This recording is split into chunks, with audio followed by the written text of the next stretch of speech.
Alright, let's start this bitch. Now, on this all-new special episode, we want to... Well, I wonder who that could be. Good evening, sir. Might I interest you in some quality insurance?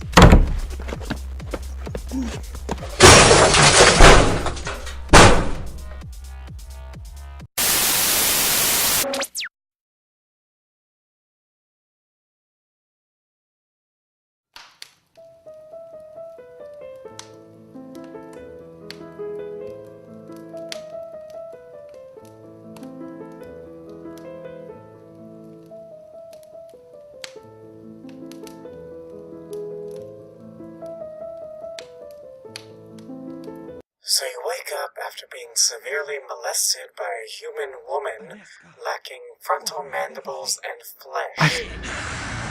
Their nightly immortal habit involves standing around and waiting for you to wake up.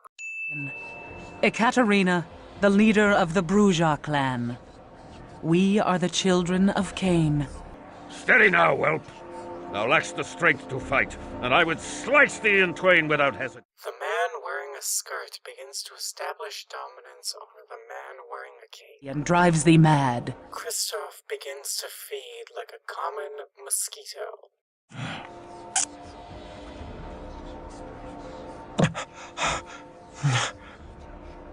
Am I now a miserable demon, stealing blood to live, damned and cursed to hell? Is this all that remains of noble Kristoff? Nay, my child. There is far more to thee than ever before. Thou art Bruja now. We Bruja are the philosophers of Cain. Selecting Kristoff as a philosopher rejects all logic and common sense, considering his main talents extend to hitting things. Gates of heaven. A war lies ahead. A terrible battle that calls for warriors like us. Even the severely insecure one with male pattern baldness sees this logical inconsistency. Enough, Cosmos! Their motivations for transforming you into a pitiful subhuman monster are out of your own survival. But know this, Kristoff. Thou would have been killed or embraced by our enemies on this night. How do you know that? I do not expect gratitude, but our clan requires loyalty or death.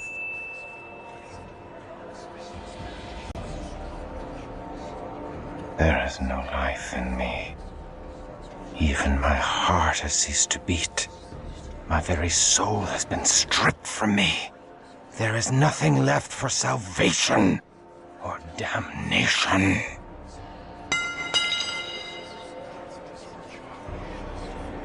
I am newly remade and know little of this world.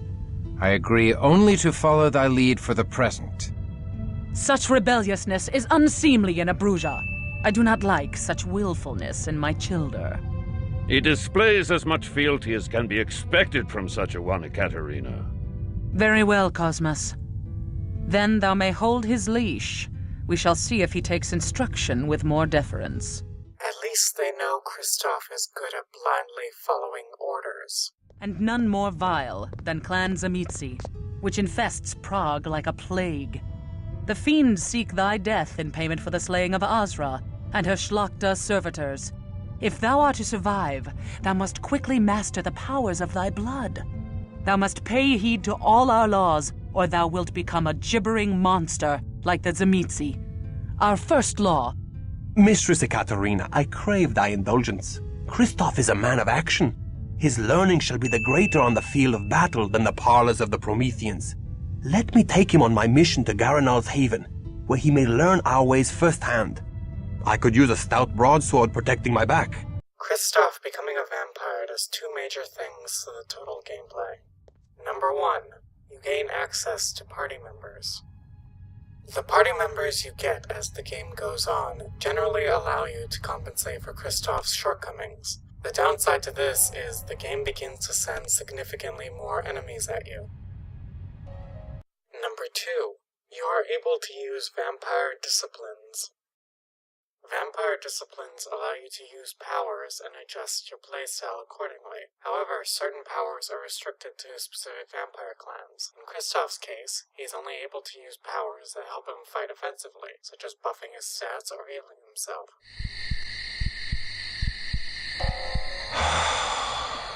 You also immediately lose humanity for killing humans, which is considerably odd when in reality, you should lose nothing. Need not kill to do so. Drink only so much blood as will sustain thee. Suffer thy prey to live on, for to kill during the feeding is to violate our Promethean ethic, and that way lies the beast. The beast? A beast born of Cain's sin doth coil within thy breast, Kristoff.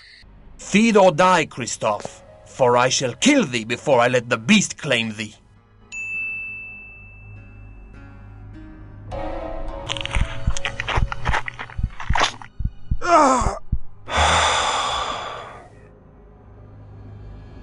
Only what thou needs, Kristoff, no more. Behold, his wound vanishes. Monsieur shouldn't drink so much wine, eh, Kristoff? Do not worry, he'll wake up and know nothing of what has happened. Most mortals find great pleasure in the dark kiss. Behold Petron Hill Monastery, haven of the Cappadocian vampires in Prague. The monks are vampires? Nay, the Cappadocians lurk in the desecrated crypts below the monastery, out of sight of the monks who provide them with fresh blood. Only those monks that serve Garanal know the real master of the monastery. Once you reach the monastery, you begin to understand the game's greatest shortcoming: the lack of a real-time pause button. You will very frequently enter large-scale encounters, and on top of this, manage 2 different characters. Combat takes significantly longer, and requires more clicks per second than an average session of Diablo. What is our mission? A mission of misfortune. Wise and noble Garanal is friend and ally to Ekaterina. I take no pleasure in storming his home, but Ekaterina has divined that the Cappadocians have stolen from her. We seek to retrieve a precious fragment of the Book of Nod, the wisdom of the ancient Cainites. Why would Garanal steal from her? We know not. Until we learn all, we cannot let them know we serve Ekaterina.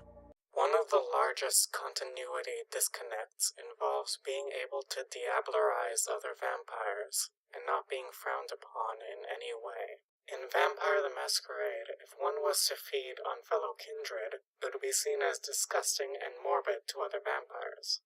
Doing so would result in acquiring all the vampires' powers and abilities, but here it is identical to feeding on mortals.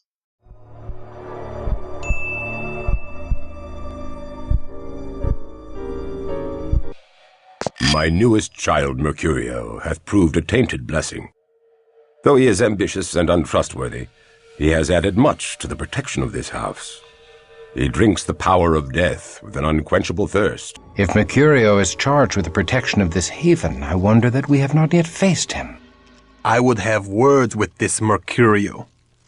Venerable Garanal should not have to rely upon an untrustworthy child. You enter Mercurio's inner sanctum expecting another easy battle, but then this occurs.